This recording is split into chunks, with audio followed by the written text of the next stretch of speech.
Some time ago, I met with a well-known TV newsman, and I asked him, why is it that when I look on television and I see what black spokesmen are saying, that I see them saying diametrically the opposite of what I hear in the black community, what I see in Gallup polls and other polls. For example, that blacks in this country support voucher systems 2-to-1.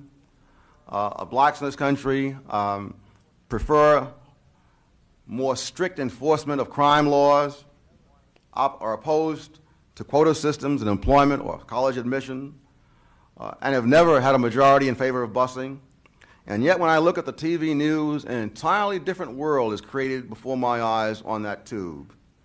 And he said to me, well, we can put Ben Hooks or Jesse Jackson on TV, but we can't put the Gallup poll on TV. What's going on, everyone? It's Talks with Kenny, and here we're going to talk about Thomas Sowell. Recently, it was Thomas Sowell's 95th birthday, and this man deserved the Medal of Freedom. I think he's contributed a lot to the intellectual thought in many realms, from economics, politics, history. He brings up a lot of information that I find, like, why isn't he more well known in the economic community, right? Black history, right? Why we have never heard of this man? This man was in debating in the 80s with when Ronald Reagan was running, and we don't hear a peep about him, right? And I put that intro in is because the media controls perception, to a degree in the past, that they didn't want to highlight individuals like him. This is why he became more famous more recently, because people like me, people like Larry Elder, Brandon Tatum, Candace Owens, to a degree, highlight him, and more people get to hear what he has to say. And I think black people, the spokespeople that he mentioned is that, black people always complain about the image. Oh, how we're imaged, how people present us, right? The Cardi B's, they think this stuff is normal. This is how most of the world see black people because of who these institutions choose to put in the forefront. Jesse Jacksons, the Al Sharptons, but they don't never put like people that essentially black people can have an alternative view of things. And with with Thomas Sowell highlights here, I got a clip for you, is that he talks about kind of black culture, right? And I think I want to focus on black culture and some of the negative aspects of it. But he has a wise saying about black culture, and it's pretty much culture is an accumulation of generational knowledge within a community. That is how Thomas Sowell defines culture. And I think that it's a very accurate distinction because many people, especially black Democrats, black liberals, they have this belief that the current circumstances that we find ourselves in is solely due to slavery. But Thomas Sowell has a different argument about why black culture the way it is because, as usual, black people are influenced by white liberals and white people in general, right? What Thomas Sowell is saying, and he had a book called Black Rednecks and White Liberals, is essentially that the current hood, the ghetto culture that a lot of black people complain about in the black community, that has been used as the poster child of what being black is. He talks about how a lot of those things come from redneck culture in the white community. Discipline, education, family cohesion, that propelled them forward. This is not to deny the reality of discrimination. It exists, as it always has in every society. But to attribute all disparities to racism is to ignore the complexity of human outcomes. It is to assume that groups are mere puppets of external forces, devoid of agency or responsibility. The truth is far more demanding. Culture matters. It shapes how individuals respond to adversity, how they prioritize their time, how they view education, work, and family. Culture is not a trivial thing. It is the accumulated wisdom or folly of generations, and it can mean the difference between flourishing and floundering. Now, let us turn to a narrative that has become almost sacred in our time, the cult of victimhood. There is a pervasive belief that to be disadvantaged is to be entitled, not to opportunity, but to outcomes. This is a paralyzing idea, both economically and morally. To see oneself as a victim is to surrender the very agency that makes progress possible. I have said before, and I will say again, being a victim is not a job qualification. But this does not prepare you to compete in a world that rewards skill, effort, and perseverance. The grievance culture tells people that their problems are always someone else's fault, that their salvation lies in the hands of politicians or activists. This is not empowerment, it is dependency dressed up as justice. Nowhere is this more evident than in discussions of Black American culture. There are truths here that are difficult to speak, not because they are false, but because they are inconvenient. In my book, Black Rednecks and White Liberals, I trace the origins of certain dysfunctional behaviors in Black communities, not to Africa, as some romanticize, nor to slavery alone, but to a subculture inherited from the white cracker culture of the American South.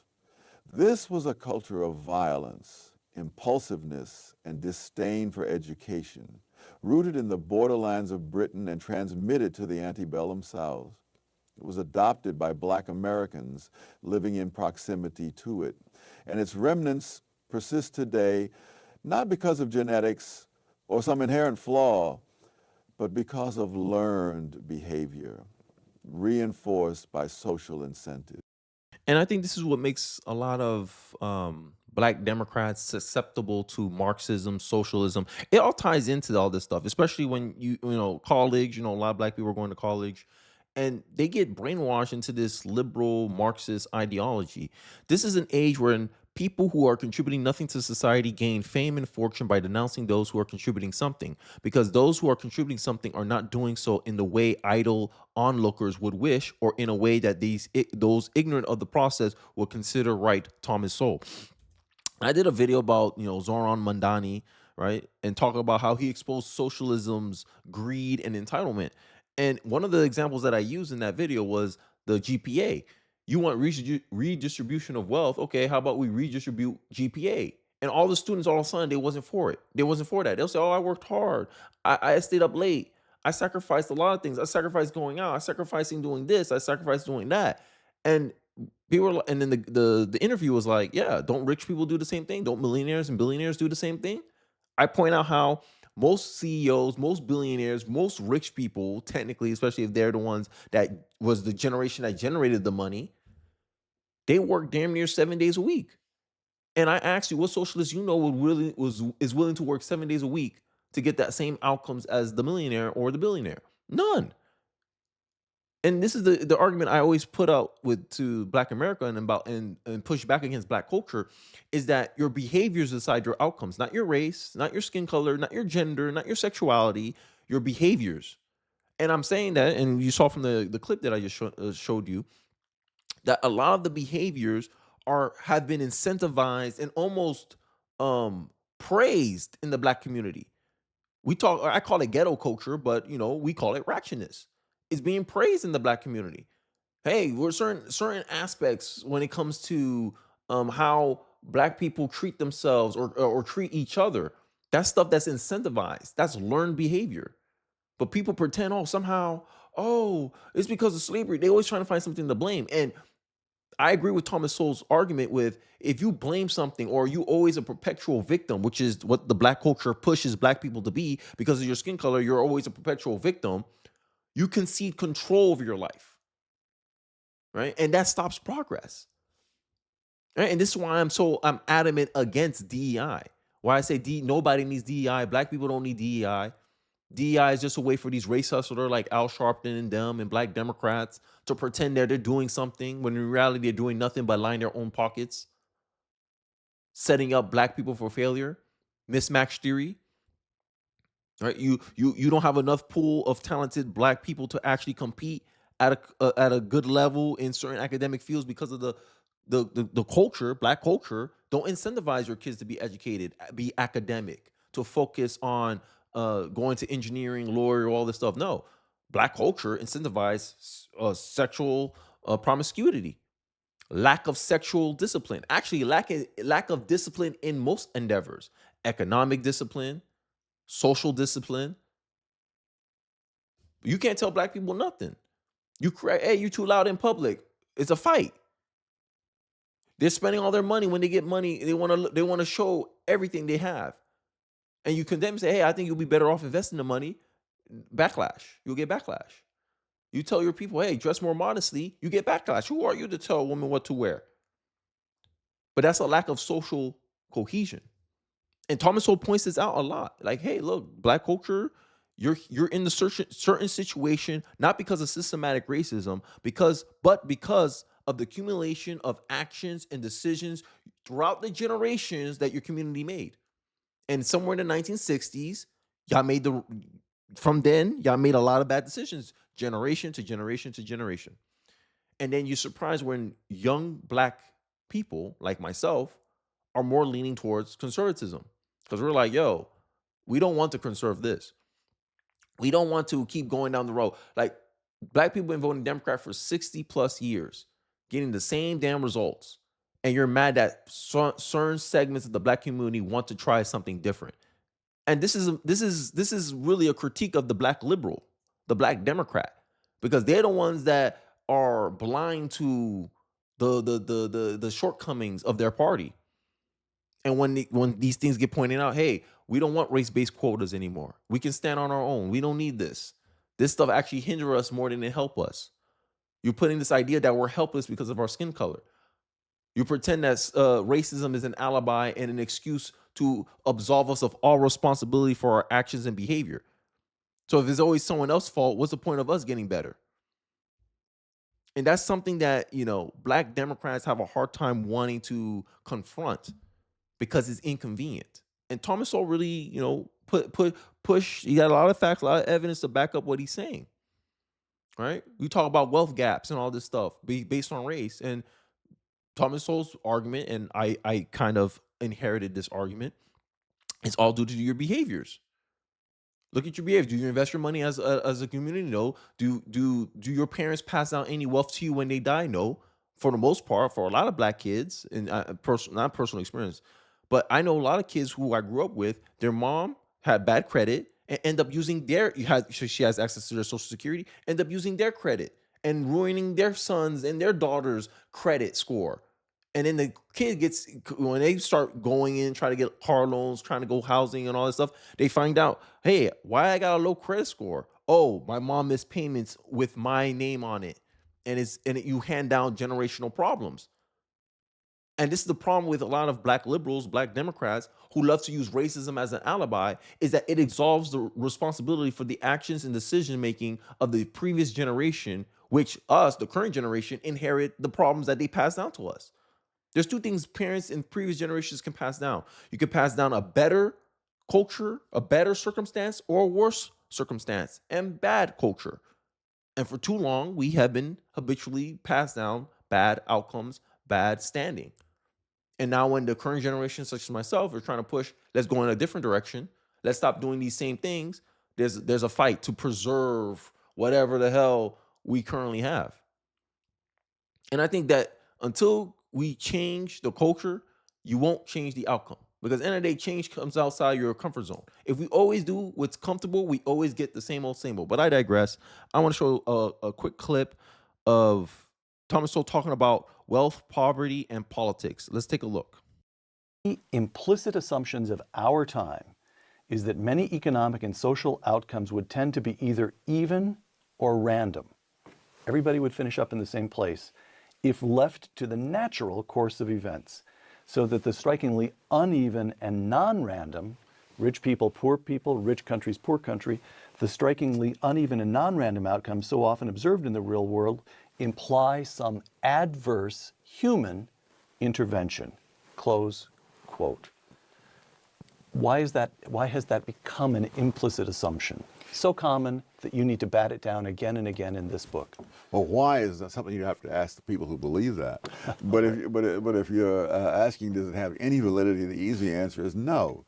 That if you start just with geographic things, geography is not even.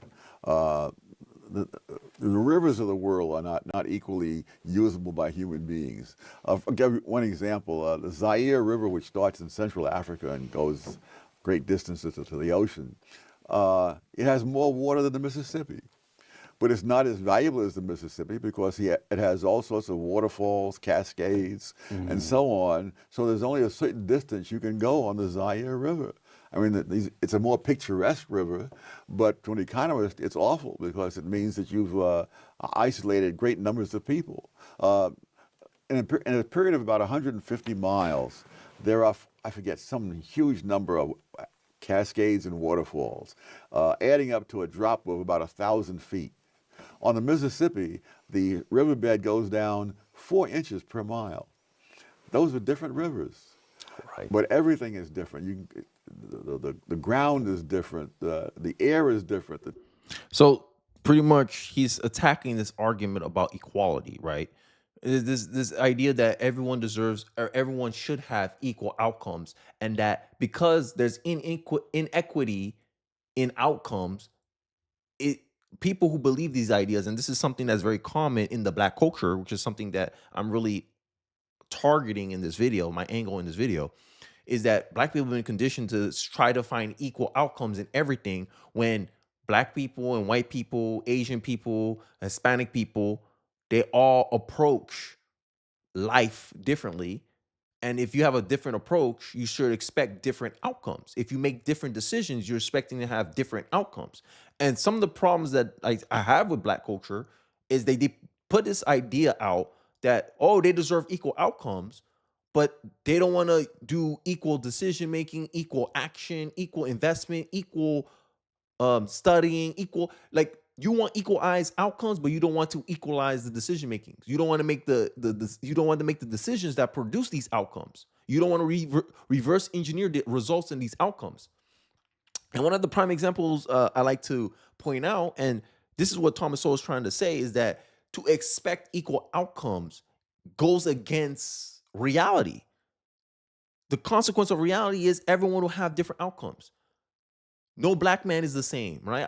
I come from the same community as a lot of these other people who cry about racism and all this stuff. I grew up in the hoods of Miami, in Little Haiti, in South Florida, right? People complain about racism and all this stuff, but somehow it didn't stop me. Oh, you believed in racism and somehow it stopped you? I didn't believe in racism and it didn't stop me. So what's the argument there? You holding yourself back, and you use racism as a justification to either half try or to convince yourself not to try at all.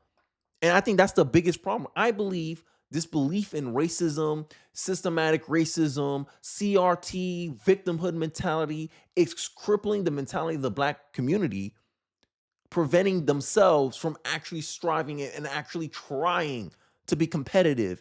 My argument here, and I think I'm ending off with this video, is that Black culture shames, it misuses shame. It shames productive economic behaviors that will bring prosperity, wealth, industry to the Black community. It shames attributes, attitudes, and abilities that will produce more economic prosperity for the race. And it praises dysfunctional behavior that actually pigeonholes or constrains the group of people from actually competing with the rest of the other groups in America. And in the clip in this video, Thomas Sowell brings up Black immigrants. I'm a descendant from Black immigrants. Their culture, Black immigrant culture, is very different from Black American culture. Black immigrant culture tends to push about family. You know, you represent the family. Hey, you have to be practical. You have to be resourceful. Make the most of what you have. It don't matter how you start, it's how you finish. This is some of the mentalities that Black immigrants instill in their kids. My mom only gave me 3 options. She said, you either be an engineer, doctor, lawyer. That's it. Pragmatism, practical. Hey, you're going to go into debt for something, you better make sure it'll be able to pay off the debt. Right? But, you know, my Black American friends, right, when they hear me regurgitate this Black immigrant culture, they say, oh, no. You should let your kids follow their passions. And I'm like, they can follow their passions outside of working hours. But if you want a good life, you have to make practical decisions. And that's step one between the divergence between Black culture and Black immigrant culture. That's why a lot of the most successful black people in our society currently in modern society are black people descended from black immigrants. You don't believe me? Barack Obama, descended from immigrants. Kamala Harris, the one they say, oh, the most qualified presidential candidate, descended from immigrants. Harvard, the Harvard president, oh, the first Harvard president, Haitian immigrant, descended from Haitian immigrants. If you look at statistics, black immigrants have a higher average income than black African Americans. How is that possible? African Americans been here for generations, yet black immigrants who most likely came here in the first generation are making equal or more money than them? Decisions, behaviors, but you want to blame systematic racism. It makes no sense. If systematic racism was still a problem today, black immigrants should be even at a more disadvantage because they're not as in tune with the system as African Americans are. And this exposes the fallacy of systematic racism. The reality is it's systematic decisions made by the black community and certain sections of the black community that produce different outcomes, that produce bad outcomes.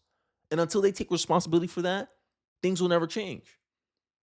But that actually forced them to not blame other people, but start blaming themselves, past generations, their parents. And when you remove race out of all the equations, things make a lot more sense.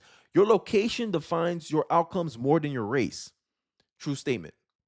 Where you grew up defines your outcomes more than your race.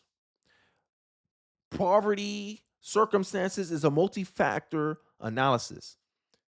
And it's a logical fallacy to blame all your problems on one thing, on one aspect. Oh, it's because of my race. Oh, it's because of my gender. No. No, it's not. That's how I know it's a lie. But this is some of the things that Thomas Sowell opened my eyes to. And I think this is why he's a lot of black conservatives like him, because he points out things that we know inherently. Like we observe it in firsthand how dysfunctional black culture is. And they're surprised why a lot of, like we're the poorest demographic here in America. How? When black people have been here for generations, right? African Americans have been here for generations. They should have a generational advantage over immigrants. But that's not the case because of what Thomas Sowell pointed out in the clips that I showed earlier, that liberal ideology has incentivized black people and given them this learned behavior of helplessness. Black helplessness is holding it back more than racism. Who believe in black victimhood, it's a limited belief that they use to learn helplessness. It's learned helplessness. Black victimhood is learned helplessness. Sorry, I can't speak today. And that's what Thomas Sowell essentially is blaming the poverty for. Instead of doing something about it, it's easier to blame a system than to actually figure out a plan and an approach to actually get the outcomes you want. It's always easier to blame someone else than to work on your own problems and do something to fix it. Do something to fix your outcomes. And I think this is what's leading a lot of other racial groups, Hispanics, Asians, whites, other black people, to be tired of this culture in the black community. They're fatigued about this aspect of black culture where everything is someone else's fault and is never your fault. This passive, oh, I'm waiting for someone to save me. No one's coming to save you. This is what black conservatives always been saying. The government can't save you. Politicians can't save you. All politicians do is set the incentives. And I want politicians to create a system that incentivizes me to help myself, not be dependent on a party. And that's what Democrats always do. Look at all the policies Democrats push. Welfare, Section 8, right? Welfare, it incentivizes single motherhood. Single motherhood creates environments that incentivize kids to make bad decisions with limited adult supervision. This is how you get like large amount of teen pregnancies, sexual assault, because the parents are not around. Kids go into trouble because the single mom has to work late hours to make ends meet. A lot of behaviors, a lot of outcomes coming from what? Decision making and behavior. It's not racism. So stop blaming your problems on this boogeyman. And then we should start doing something to change it. But, I digress. Happy 95th birthday to Thomas Sowell. And I hope he lives a lot more. I hope he is honored one day with the Medal of Freedom, honestly. Because This man's thinking. He's wrote dozens of books. I got some of them right in the back. Basic economics, discrimination, and disparities. But I digress. Let me know your thoughts in the comment section below. Don't forget to like, comment, subscribe. Please share this video if you feel so inclined. It really does help me out in the algorithm. And I'll catch you guys on the next one. Peace.